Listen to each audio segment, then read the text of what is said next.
the moment we've all been waiting for. This is maple syrup. It's actually not. It's a maple tree, but we're going to make maple syrup. A couple of days ago, what I did was I drilled 2 holes in this tree, and I inserted these black plastic things called spiles, and the top, this is called a tap.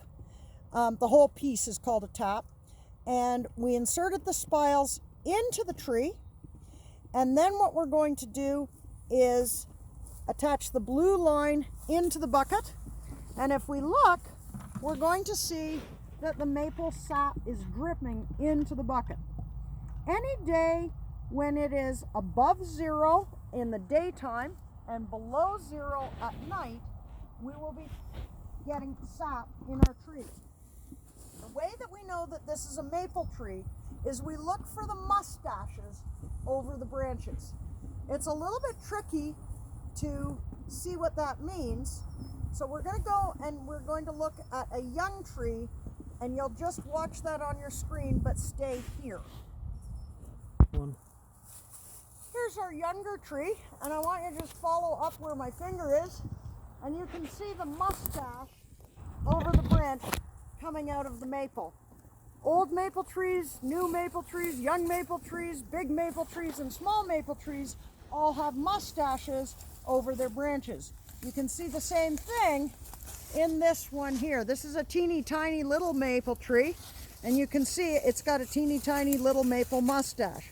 So remember, M for maple, M for mustache, and you'll always be able to tell which trees are the maple trees and which ones aren't. Now we're going to go back to where you are, and then I'll give you your next piece of instruction. Now that I'm back at your maple tree, what I want you to do is face the house and look for the maple tree just ahead of us that has 2 buckets on it. Remember, it's really important that you don't touch any of the equipment here.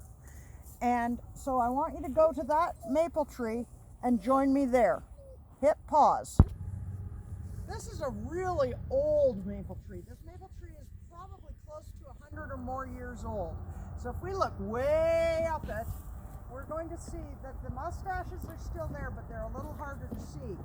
On old trees, what we look is the bark. And we want to notice that the bark looks a lot like peeling paint. It looks like somebody has painted a wall and it got old and the paint started to crack. Now, if you count the spiles on this tree, you're going to notice that we have 4 instead of 2. So how did I decide how many spiles to put on? A bigger tree can have more spiles, and we measure at about the height of my chest. And this tree is big enough to have the maximum number of spiles on it. We can have 4. The smaller tree could only support 2 taps. Because we've got 4 spiles, we're going to get more sap out of this. And you'll see this one is dripping just like the other one was. Remember to please not take the lids off of the buckets or touch the buckets or spiles or tubes, because we don't want to spread germs anywhere. This is also dripping, but we collected sap a little while ago, so there isn't as much here to do. All right, now what I want you to do is go back to the table where we first put our cups, and you're going to find that while I was away, I put some sap there for you. And when you get to the cups, I want you to taste the sap that's in the cups on the side of the table closest to the road. And you're going to get to taste the sap. And while you're tasting the sap, I want you to watch the next segment of video where I'm going to be collecting some sap. And you'll see what it looks like when I pour it into your cups. Hit pause now. Now I'm going to collect some sap. All of our buckets are food grade buckets, and that means that they won't impart a taste or any chemicals into the sap. And this is very important because whatever goes into the sap is going to influence how the sap will taste. So follow me up here. Actually, don't follow me. Stay and drink your sap while you watch this.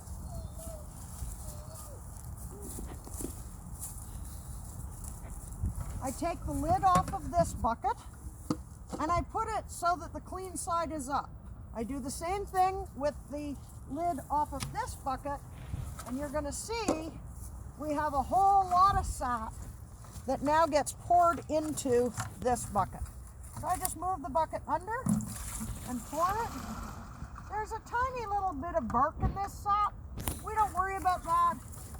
We'll just skim that off later.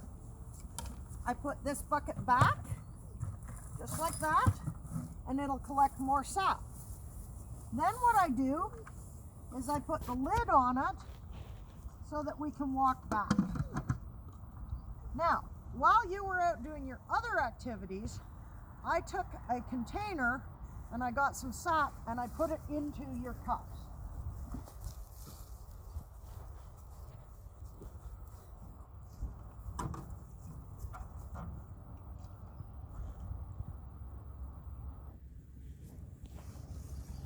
It looks just like water. I'm giving everybody just a little bit of sap because sap is very, very sweet, and it will actually cause you to go to the bathroom a whole lot. So you don't actually want to drink a lot of it, but I do want everybody to have a taste of it. Oh, and I got a hair in mine. For anybody who's curious, it's 4% sugar, so 4 parts sugar, 96 parts water at this point. So it only tastes a little bit sweet. Now we're going to take that sap that I took in the bucket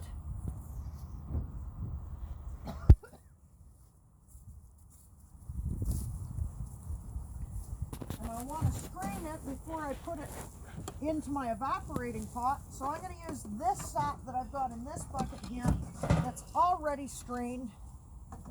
I'll put this bucket here so that I remember to strain it. And what I'm going to do is I'm going to add it to the pot that's boiling on the burner here. Actually, I'm going to get my jug and I'm going to take just a very little bit of this already concentrated, and we're going to walk back to where we put the cups, and we're going to give everybody a little bit of hot sap to drink.